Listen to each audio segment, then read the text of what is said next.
morning, good morning. YouTube. This is your boy, Ferocious Mgtow. And of course, I'm on one of my drives. I'm still continuing to make my way back to Chicago. I spent the night in West Virginia. So I'll be in Chicago in about 7-8 hours. Somewhere in there, 9 hours. And look what I woke up to.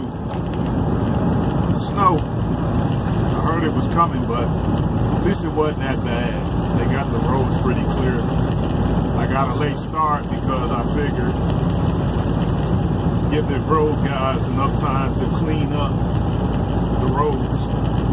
But anyhow, this is a continuation from part 1 of services in the toilet, especially for men. This is part 2. I was thinking like, okay, what can I add to, and I forgot there's a lot of things I can add. Let's start off by just a quick story. Before I got into the chemical tanker side of trucking, I used to be in the food grade side of trucking. I used to carry a lot of canola oil, vegetable oil, coconut oil, and a lot of vinegar.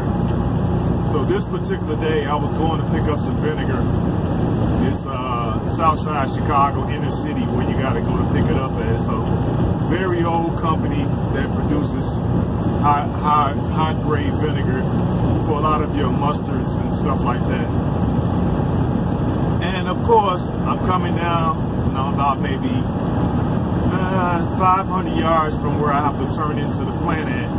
And it's of course in the middle of a neighborhood on a side street. So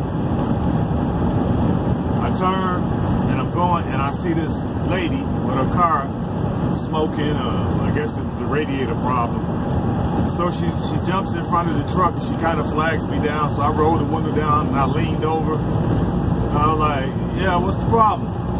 Oh, my car won't start and I'm almost late for work. And, she just kind of left it there. And I was like, oh, I'm sorry to hear that, but I'm not the mechanic.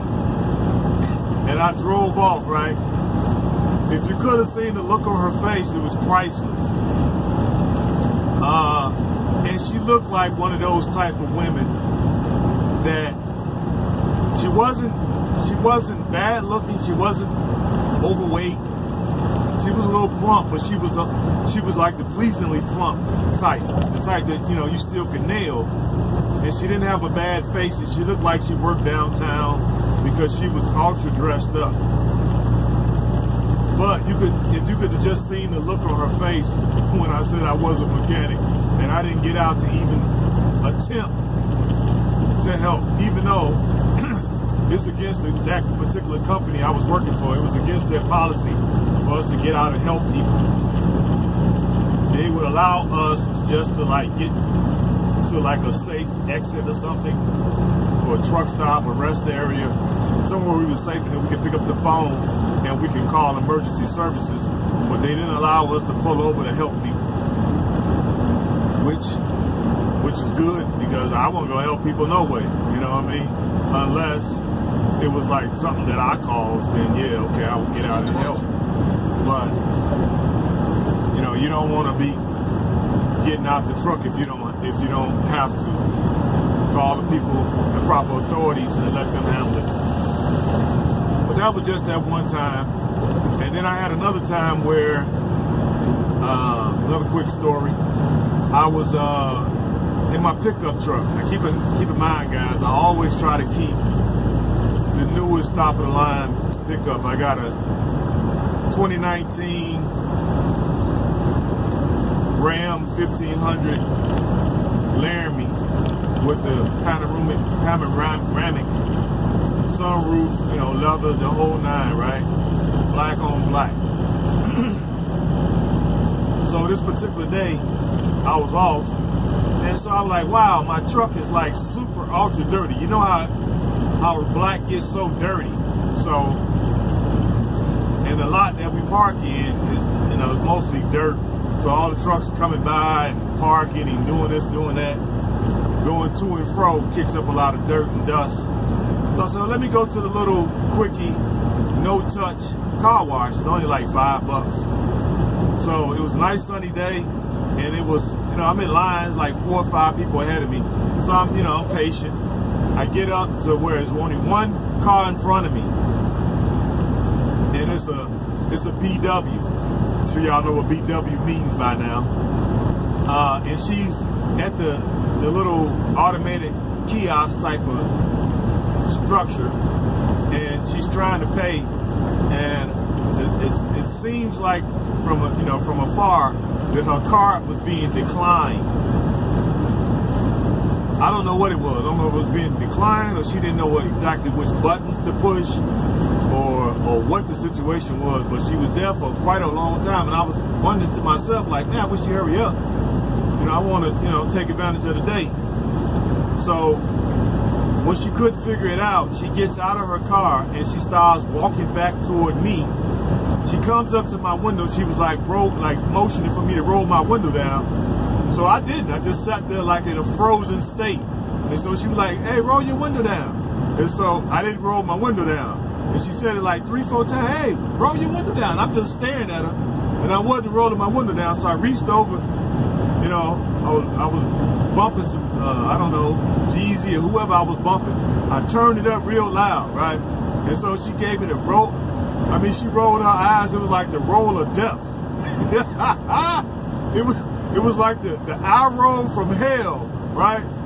Like if she had a gun, she probably would have shot my windows out, But I didn't care. So eventually, the Mexican guy who works there, he came over, he helped her, and they finally got it to working or whatever. But now when I got up there, I was like, let me see if I'm gonna have problems. I got right up there, put my card in, punched the wash I wanted, went right through. I'm like, what the hell? Don't you need a master's degree in order to pay for a car wash in the kiosk? What the hell? But it just felt so good not to come to a woman's aid and assist, because I don't know what she wanted me to do. I don't know if she thought I was going to get out of my car and go over there and try to figure it out for her. I'm not her man. Find the guy who works here. That's his job. That's what he gets paid for. That ain't my job. So what I took away from that is I'm gonna stop being so helpful, because they would not in turn be so helpful to us. So they got to understand the series of events that they have set in motion, that there's no turning back from. We didn't set this course, they did. So now that you made your bed, now you gotta lie in it. Don't be coming to me and wanting us to do things, and y'all can turn around and just be as nasty and vindictive and mean and revengeful as possible to hurt me. And so all the luxuries that they used to afford, we should stop doing these things, because we're not getting anything out of it. It's not making them better. They're not treating us better. They're actually becoming worse. The nicer you try to treat them, the worse treatment that they give the collection of men overall. So I'm not doing it no more. Just not. I used to be like, because like I said, I'm 6'2". So if I'm walking in the grocery store, what I noticed quite a bit, women would stop me and ask me to, like I guess on the bottom shelf or with a shelf, the product that they was trying to get, it was out. But they looked at the top and they seen like a whole case of them. And so they would ask, hey, would you mind reaching up there and get me one down from the top? They're the only ones they have available. So normally I would do that with no problem. I still may, I'm on the fence about it. I still may do that if somebody asks, but my first mind now is to say no. You know what I mean? I don't work here. I don't stock shelves. I don't, you know what I mean? I don't work at Walmart. I don't work at Target. I don't work at these places. So it's not my job to be getting stuff down from up there. Because I thought about it, you know, it is a hazard that could potentially happen to you by getting a whole case of something down from the top shelf. I could reach up there to pull that down and it could slip and hit me in the face, knock my teeth out or something. You know what I mean? Or hit me in the nose and break my nose. Now I got to go to therapy and doctor visits. I got to take time off of work. And for what? What are you going to get? Oh, I'm so sorry that this happened. And they're going to go on with their day and go talk to their girlfriends. They're probably going to laugh about it. So that's why I say I'm on the fence about this. You know, when I think of it in them terms, really we should be doing nothing that's outside of our job description for women, because for the unlikely event that something happens and then we are on the hook for paying for our own medical bills for doing something for a female that we're not even banging. So I'm still kind of on the fence about that, guys. If you want, you can put something down in the comment section and let me know what you all think. If this is something that we should do or not do, or should we just do it on an individual basis? If the woman, if she asks me or asks us respectfully, maybe we could do it that way, or you know, we can do based off of looks. If she over 10, if she over 5 or over 6, we'll do it. If she under that, she got to get some help. You know, we can make a game out of it. You know, because I love making games out of things. Another short story that's something that I do. So don't judge me, guys. You know, it's just something that I do for my sheer entertainment. Normally, before I really got totally red pill, if a woman was coming in or going out of a door and she was close enough, I will hold it for her, right? It's like a 50-50 thing where they'll say, some of them, you know, 50% of them will say thank you very much, and 50% of them won't say nothing. You know, they kind of walk through like, you know, they're entitled, like you're supposed to hold the door for them. But I'm like, okay, cool, I can deal with that. But what broke me out of doing this, because I no longer hold the doors for women, what broke me out of this was, I think I was in Little Rock, and I was going into the Loves, and a lady was coming, kind of heavy set, BW, okay? So, keep in mind, guys, I'm in shape, you know what I mean? Work out at least 5 times a week, plus I'm a vegan. So, drink plenty of water, no alcohol, don't smoke, don't chew snuff, you know what I mean? Fitness is my life. So, I wouldn't dare be looking at this woman in any other capacity other than just being, you know, chivalrous or being a gentleman. So I took a quick couple hops to get right in front of her, and I grabbed the door and opened it up and said, after you. And she said, with a very masculine tone, I don't need you to hold the door for me. I'm quite capable of doing it myself. I was like, wow, well, fuck you then, bitch. It came out of my mouth before I could really catch it. And she was like, bitch, I got you, bitch. Your mother's a bitch. So I was like, at this point, I can escalate it or I could just de-escalate it. So I was like, let me just de-escalate it because I don't want to end up in jail. So I was like, whatever. So I let it go. She grabbed it for herself. And I just stood and waited. She went in. I waited for it to close. I opened it up again. And then I went in. That actually put a damper on my whole day. I could not get that out of my excuse me. I could not get that out of my mind. So I said, you know what?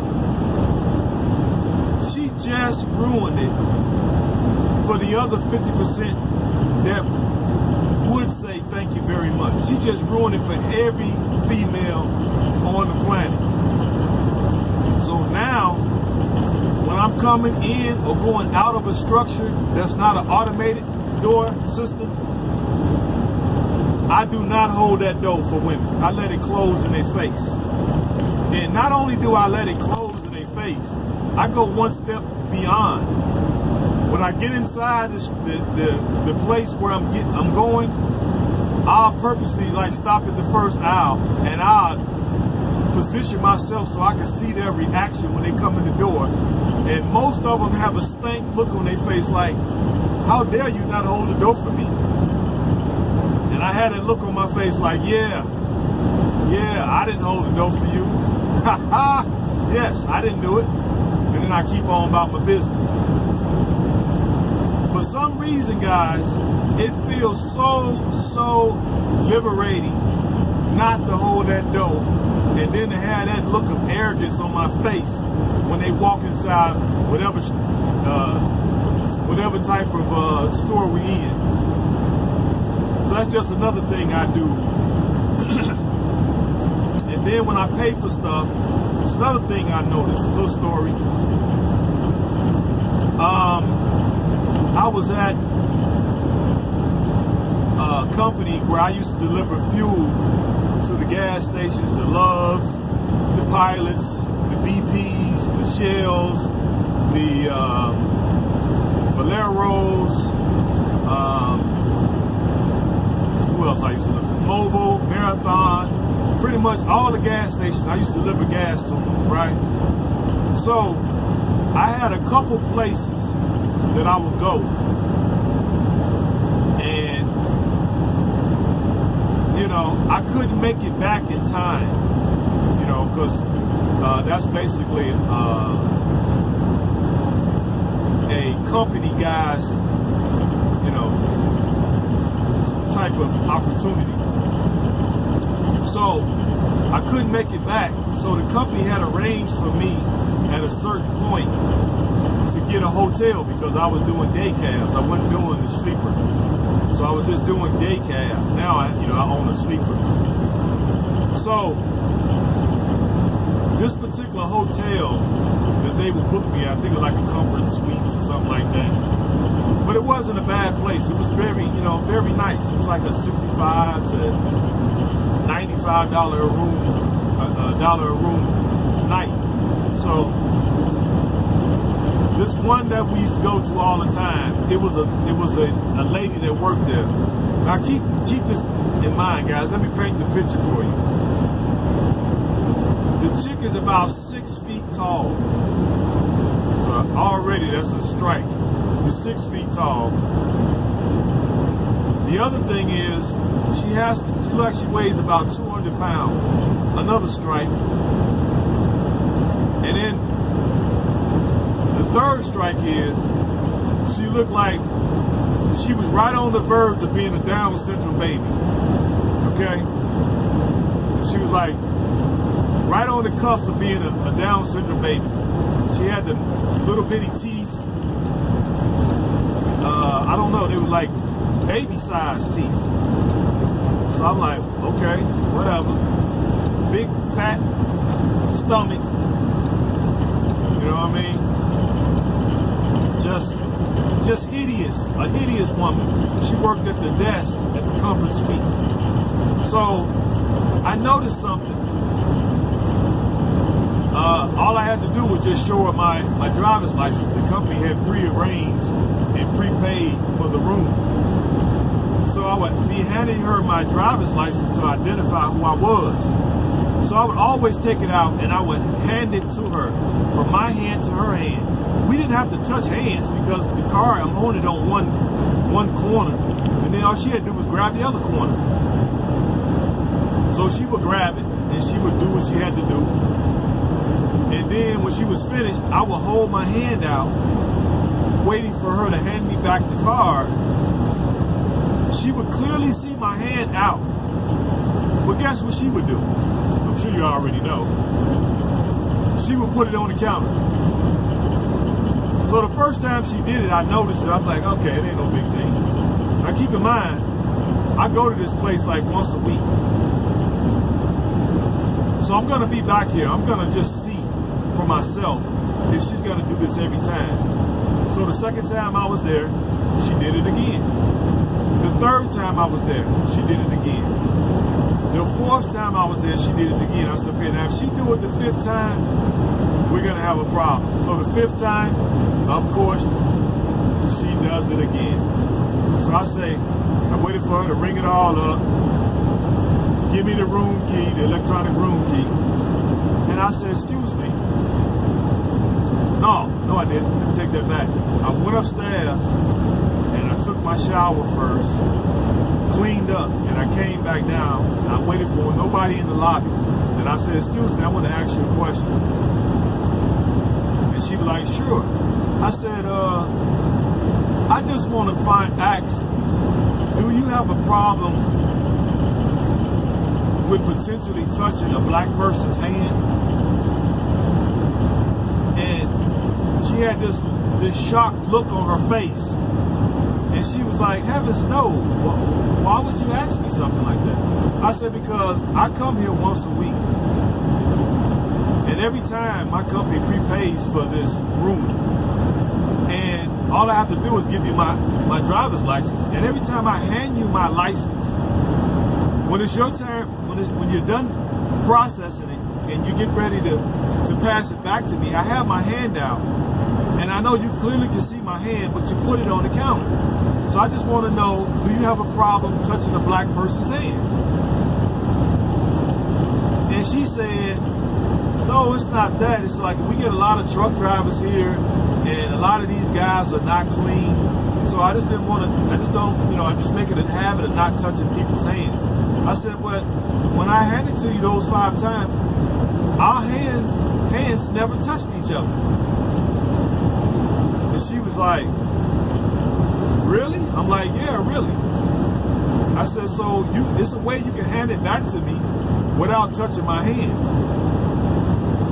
I said, because to be honest with you, I'm not so fond to touch your hand either. And so she was like, just kind of stunned, looking at me. And then she was like, no, it's not that. I said, so I guess next week when I come, we won't have this issue, huh? Oh, no, there's nothing for you to worry about. We're not going to have this issue. So, of course, guys, when I came back the 6th week, do you know this woman did not put that card back in my hand? So, I didn't raise a stink about it. I politely went to their website and left a comment. Then I went to the vice president of our company, which me and him was really cool.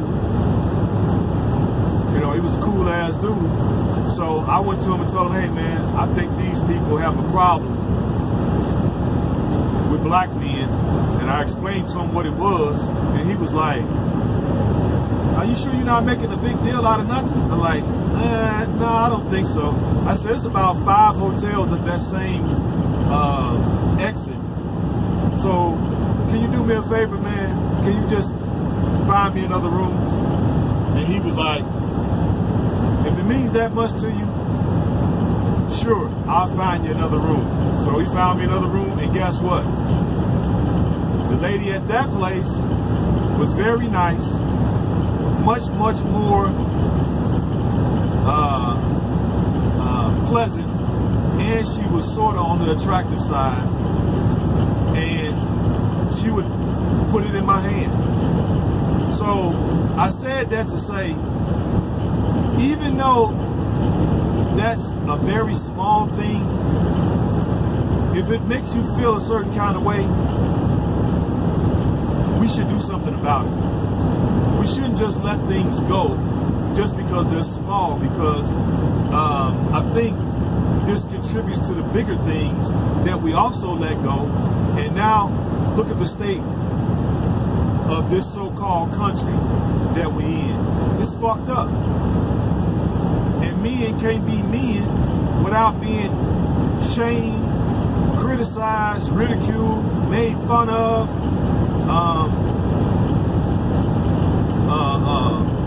potentially threatened, with police being called because you want to be treated in such a manner. We're spending our hard-earned money. We deserve to be treated however we want to be. And I don't think that was very unreasonable of me. It wasn't nothing extra she had to do. Okay? So, these are some of the things, guys, that we ought to do. We should not be ashamed to do these things. And like I said before, another thing I do, I try to go to places that have automatic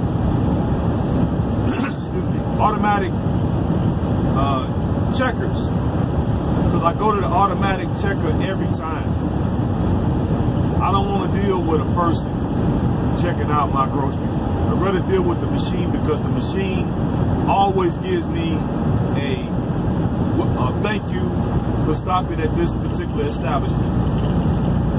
I can scan my own things, bag my own stuff, and not have to deal with no attitude. So that, I think, is what we should do. And I think if we start doing that as men on a collective level,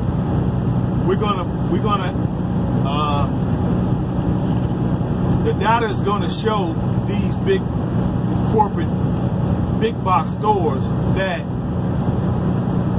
they don't need all of these cashiers standing around doing nothing with this poor customer service. So I think let's eliminate a lot of those jobs. Let them find something else to do. So that's just some of the things that was coming back on my mind as part 2 of how service and just general courtesy and common decency toward men is in the toilet. We get treated like 2nd, 3rd, 4th class citizens. We almost get treated like we're not citizens. And I think we ought to start doing things that is a page out of the civil rights book, non-violent civil disobedience, when it comes to service, common courtesy, and common decency, and just respect for men. You know, we can use these same tactics to get a little, just make the world, at least make the country a little bit more nicer toward men, because it's almost sickening, man. I gotta be mean toward people that I don't even know for no apparent reason, other than the fact that I'm a man, and I'm a masculine man. You can just look at me and tell that masculinity just is pouring out of my pores. Okay, we got muscles on top of muscles. Even at my age, you know, I decided, you know, I've never really sported a beard, but now I decided to grow a beard, and I get it trimmed up real nice and neat. You know what I mean? I cut my hair bald because it's already thinning, so I just went bald with it, which I realized I have a nice cue ball size head, so it fits me, you know. And I wear masculine clothes with earth tones, brown, black, blue, you know what I mean? Dark gray, all them fluorescent colors I don't wear. You know, it's just stupid if you ask me. So you can look at me and tell, you know, that I'm a masculine man, and so I'm the enemy. It's like everybody tries to take shots at me strictly because of that, because I go places, I go all over the country, I go to 40 states, so I'm everywhere, and I get this same treatment, and I'm thinking to myself, these people cannot, like, whoop my ass, you know what I mean? I wrestled, I played football, I boxed, I did taekwondo for a while, did jiu-jitsu for a while, so I clearly would smash the average person, you know, 4 times over. but I don't have that type of demeanor. It's just like I need these skills, so if somebody do decide to get a little out of pocket, okay, they're gonna be in for a shock when I put this hurting on them. So I don't even have that disposition that I'm coming off real angry. I come off with like a nonchalant, just kind of pleasant person, and I get all this hate to my face, and I'm thinking to myself, it's got to be the fact that I apparently represent masculine men. I guess I'm the definition of what they call toxic, because I won't let people talk down to me. I won't hold my head down. I'm not saying thank you. I'm not holding doors. I'm not kissing people's ass. When women ask me to do something, it's no. Okay? It is what it is. But, all right, guys, it's 30 minutes. I think I done went too far. I think I done put enough examples out there. Let me know y'all experience and what you all are doing to combat this toxic masculinity bullcrap. So I always forget, subscribe to my channel, hit the notification bell,